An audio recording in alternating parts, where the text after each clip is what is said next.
Welcome to a continuation of the futuristic fantasy series, Humanity's Evolution. Today I'm going to read Part 9. Gershom gave me an unreadable look. Then Ezekiel's voice spoke, catching everyone's attention. The first Age of Enlightenment discussion will start momentarily.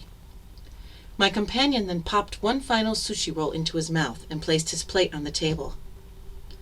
"Are you staying?" he asked me. I nodded my head. The little dragon giving the talk, Sandra, was a dear friend of mine. "Are you?" I asked him. Gershom nodded his head. I planned to listen to all the lectures. This is a momentous occasion for our people. His words underscored the gravity of our new partnership. Michael then came into view. He gave us an uncertain look. "Are we watching this together?" he asked, giving me the opportunity to declare if I wanted more time alone with my companion. I looked in Gershom's direction, but he was looking elsewhere. His eyes fixated on another person in the distance. "Excuse me," he said, leaving us. I watched him stride off to embrace another little dragon. Michael was watching me closely. "Do you like him?" he asked me. I gave him a long look. "He will be a valuable asset," I said, deliberately refusing to give him a straight answer. "If I recall," Michael said, "you weren't too open about your feelings for Gershom either in the beginning." Was he right about that? I gave him a startled look. Michael nodded his head, smiling. "You two were nearly polar opposites, and yet your relationship lasted longer than most other little dragons ever do." I gave him a dubious look. True, Gershom and I had a lot of outward differences in our views, but at the core of our beings we matched. It had been a very fulfilling relationship that lasted for 5 centuries. He was still very much a part of me. We discovered everything we could about each other and shared trillions of experiences.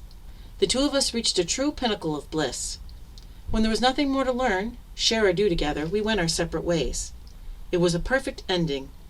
I admit I do want to experience it eventually all over again with another little dragon. The tables around us shimmered and vanished in the sunlight. It was time to find our spots. Sandra's lecture would be starting soon. Michael and I found a place in the middle of the grassy fields. I could easily see my friend. "Excuse me," a voice said on my right. I turned, surprised to see Gershom standing there alone.